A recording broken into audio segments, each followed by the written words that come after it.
My name's Alexander Clifford. I play the one and only Mr. Toad. It's a fantastic sort of re-rendition of the Wind in the Willows classic. This particular show, it uses puppetry, uses obviously live action actors. It uses a great amount of props and a vast array of sets. It's really tailored to the stories of Mr. Toad pruned from the Wind in the Willows, and so it kind of has this linear plot line of Toad's stubbornness, his selfishness, and kind of how that manifests in how his friends see him, how he behaves. And so, yeah, it takes all of those kind of storylines from The Wind in the Willows, and puts them on stage. And also, it's presented as kind of like with a lot of like Shakespearean plays, a show within a show. Yeah. So he's very much presenting this to an audience, and his friends are on standby to help him. But obviously, halfway through, things go a bit awry. They tell the story slightly different to he does, so it all becomes a bit cacophonic. And then, but as The Wind in the Willows does, it has a lovely message sort of running through it, and like a lovely sort of tailoring at the end as well. Yes, and then I start my interviews by always asking kind of where did your arts career, but I mean, I've read the program notes, so it's obviously said imaginary pursuits that you enjoyed. Where did your where did your arts kind of career begin? It started actually sort of before the professional career began, really with my mum. My mum was part of a community theatre back in Wakefield, where I'm from. And so from an early age, my sister and I were conditioned to sort of being in sort of amateur dramatic pursuits, community pursuits, as she was used to. So from that stem, we were really, indoctrinated into theatre from as early as 5. And with that, I then did sort of Saturday groups. I got a bit more flavour for acting as a whole. And yeah, it was sort of a weird balance between sort of school life and then coming home every so often to do then a piece of theatre at the Wakefield Theatre Royal. And then from there, I think it was around the age of 13, I think things clicked in place that taking up a career in the arts probably would be a good move, given my passion within it and my knowledge of the industry and the materials at the time. And so then from there, it was a case of looking, serious endeavours. And I think the first big taste of professional theatre, or at least theatre away from Wakefield, was I joined the National Youth Theatre when I was 16. Yeah. Which I know goes still strong to this day, and is a great production company. But also their 2-week course was the first time I sort of spent away from home and with like-minded people from all across the country.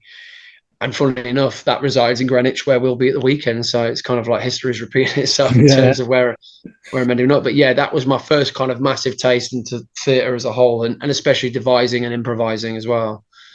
And then other than obviously your mum, as you say, were there any kind of people or performances that kind of impacted on you to wanting to do it?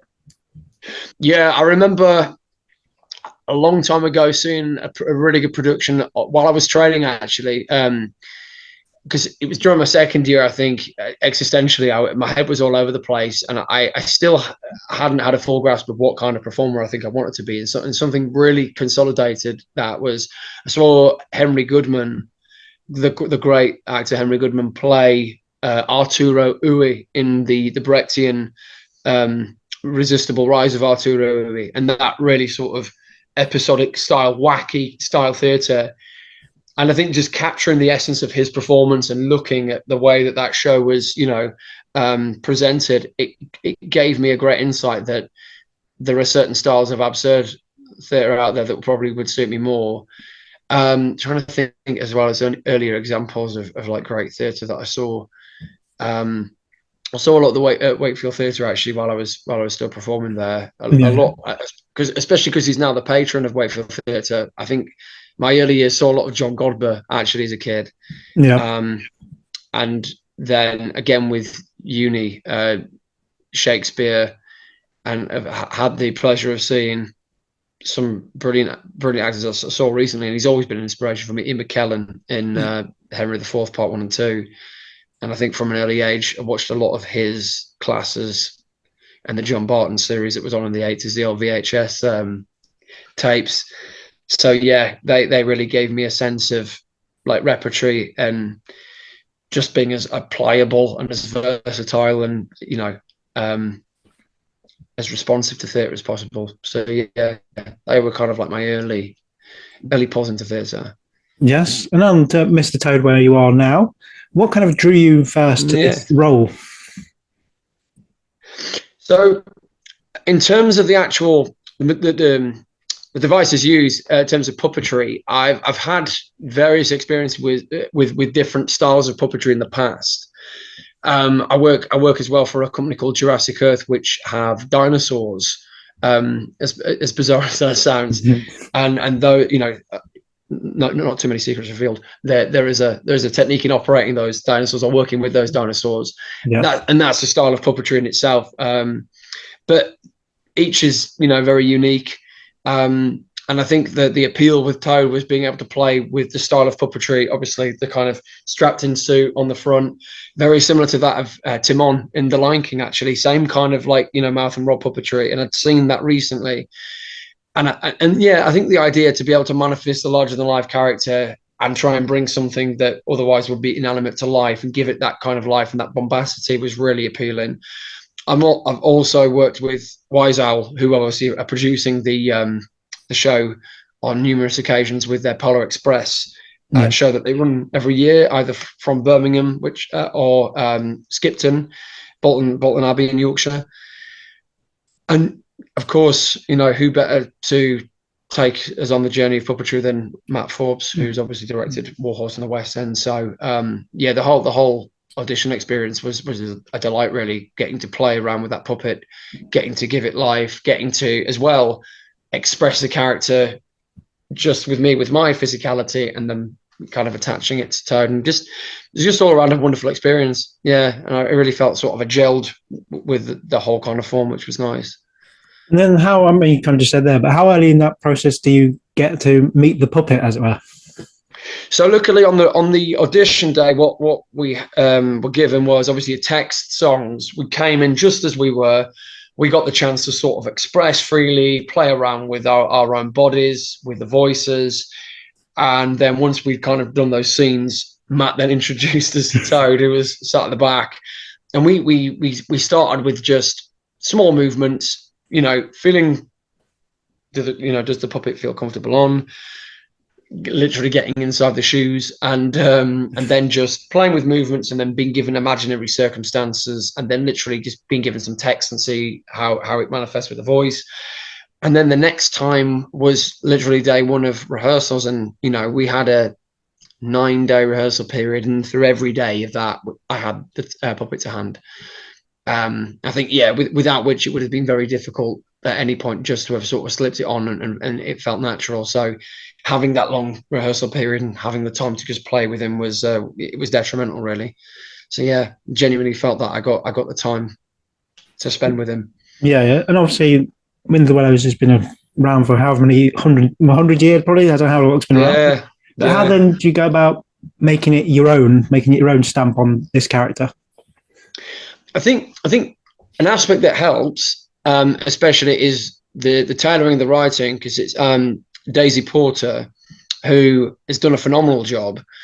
There are a lot of references that seem to come from the Wind of the Willows, and there's also a lot of a few modern colloquials that come in, mainly around the sort of the style of the play rather than the dialogue itself. Yeah, I think that kind of helps embed it.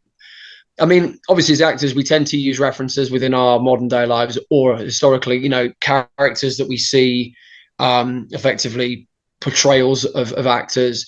So I think as to where that informed, I had ideas early on playing with kind of like stereotypes like Matt Berry, especially for the kind of like the overstated voice. I dare say Boris Johnson for the for the certain quality of nature that he has. Even Brian Blessed. So I think, those kind of more modern transferable kind of archetypes really help to place it in a world that I understand outside of the 100-year kind of time gap.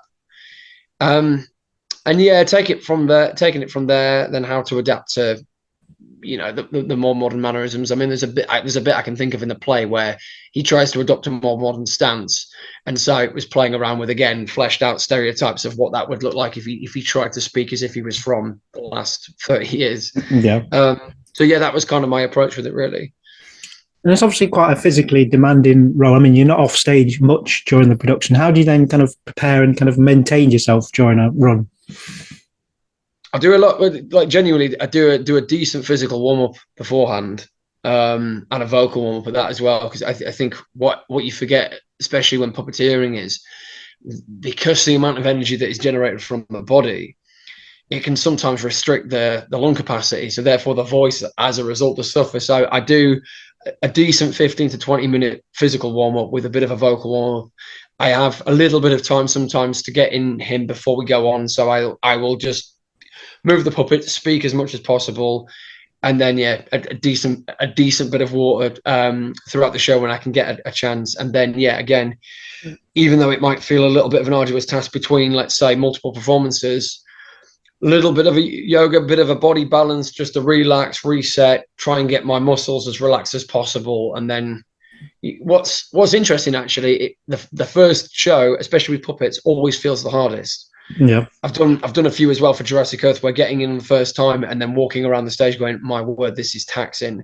And then you get like a workout, you get rid of that initial sheen and usually it's the mind that just needs to relax. And then by performances 2 and 3, you deepen the body, the mind's kind of adrift, you're not worrying too much, and you kind of just let yourself go. That's my kind of, like to think, sort of process with it. yeah, and I think it's quite amazing. Like, obviously, that Saturday when you were here at Cav and you did 3 performances, like to maintain that is amazing.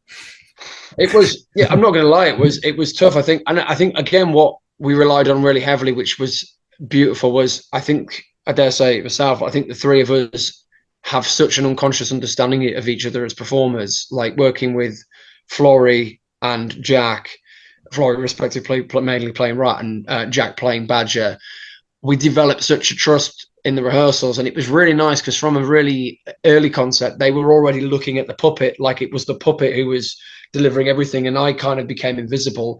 That really helps actually for puppeteering, the fact that you can rely on the fact if you generate enough energy to the puppet, the audience are fixed on the puppet, and you do feel naturally a little bit freer.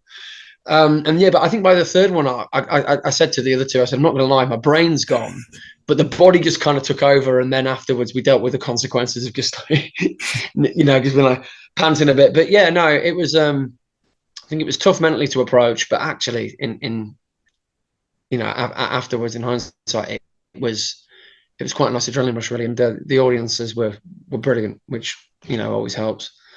And obviously, as you say, then it kind of been a 3-piece company, and obviously you've got stage management and everything. And like you say, it's there's a lot of props and a lot of set and things. It's just I don't know how you pull it all together. Like, it was so polished. Even like that first performance was so polished. Oh, thank you. Yeah, and I feel really guilty in that respect, actually, because throughout the process, I kept asking Matthew, I kept saying, is there anything I can do to sort of help facilitate changes? And he kept saying, you stay with the puppet, you're fine. And so, especially props to the other 2 within the piece itself, Flory and Jack.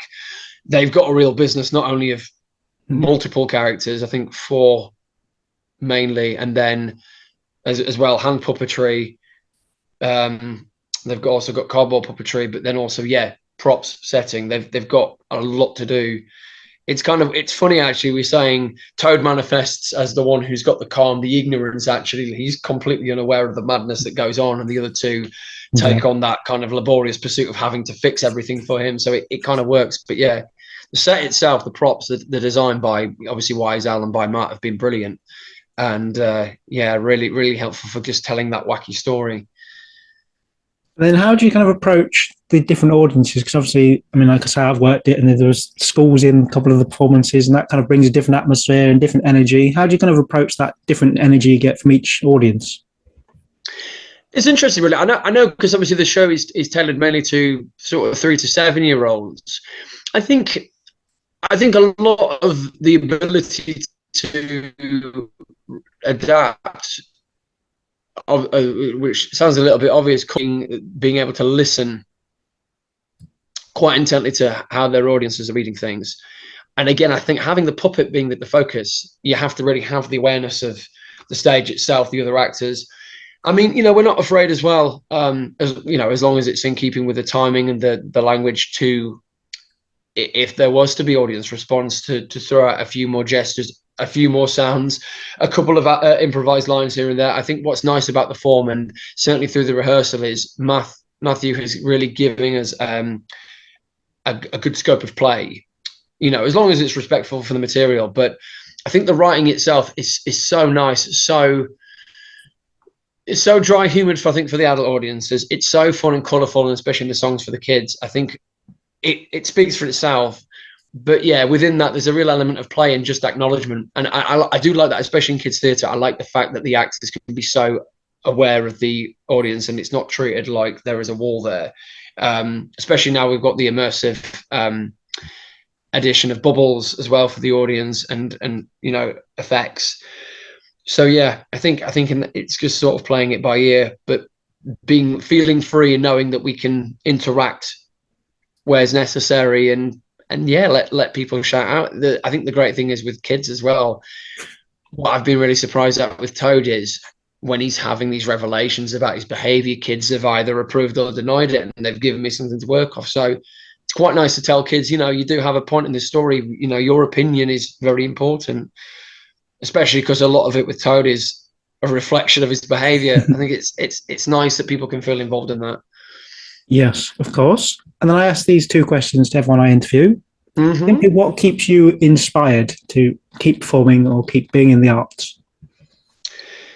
Genuinely, the amount of talent of the other people out there. Genuinely how hardworking and how wonderful, and the connectivity of people, and seeing certain groups, seeing the way that people have processes, the style of work. I think it motivates me to go, wow, I would love, in no uncertain terms, to work with these style of people. I think what social media, and especially like trailers for theatre nowadays, give us is way more insight into the working of either a company or other actors. And so the ability to go, I just want to be on stage with that person, or I want to feel the experience of what they're feeling. That's a massive motivator. I mean, especially because I think over the last few years, obviously with, circumstances permitting, getting inspiration has been more difficult. And of course, the way that the things have taken toll on theatres, and you can often feel ingrained or very isolated. And I think just remembering that there's a whole host of very talented people out there, and there's some amazing opportunities. It's so heartwarming, and I'm really grateful, especially in this production, to be part of such a brilliant team. And of course, when you work with brilliant people, you want to give it your all. You want to do such a good job. And I love giving the other actors things to fire off, and I love it when they feed me artistically. That's a big inspiration. Yeah. And then similar sort of question, but simply, what does theatre mean to you? You know what? It's the most honest form of both internal and external expression I think I've ever had. I think I can relate to, I speak for a lot of people who, when often in what we class as reality, you can't often relay the depth of feeling or emotion, or you sometimes can feel so out of sorts with the world around you. And I think theatre is just a wonderful portal into both an intellectual but also a playful realm. I think without it, I wouldn't really have much of a personality. I think it's encompassed me from an early age. I find most of my life being fuel for theatrical purposes. So yeah, it in short terms, for me, theatre is like lifeblood. It's so necessary for thought, play, interaction, enjoyment, laughter. Yeah, I'd say. Yes. And then to wrap up our chat, I've got two questions. First one, can you describe Mr. Toad, the show, in just 3 words? Short-term words have always been my issue. Let's think.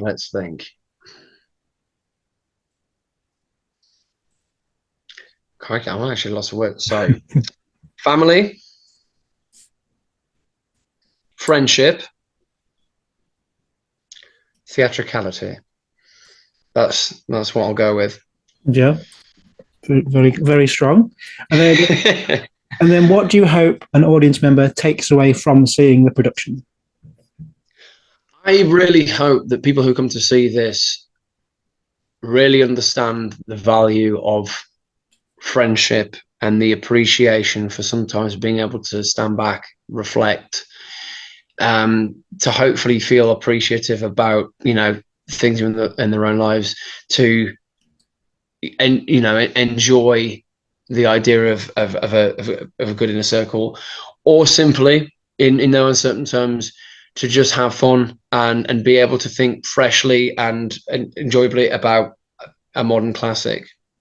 Either of those will work for me, in terms of what people take away. Marvelous. Well, Alex, thank you so much for your time today. I'm going to run off the dates for you. So you're at Greenwich Theatre tomorrow, 30th of May and 1st of June. Yep. Theatre Royal Nottingham, 17th, 18th of June. Yep. Theatre Royal Winchester, 26th to the 28th of June. Theatre Clwyd, is that how you pronounce it, in Wales, 3rd and 4th of August. And then Buxton Opera House, 30th and 31st of August. Yes, indeed. Yeah. To anyone who's listening out there, if you would love to book tickets, we'd love to have you. So yes, can't wait to see you all, and looking forward to those venues. Yeah. Thank you so much. I wholeheartedly recommend people do come, because it's genuinely brilliant. Thank you so much. No,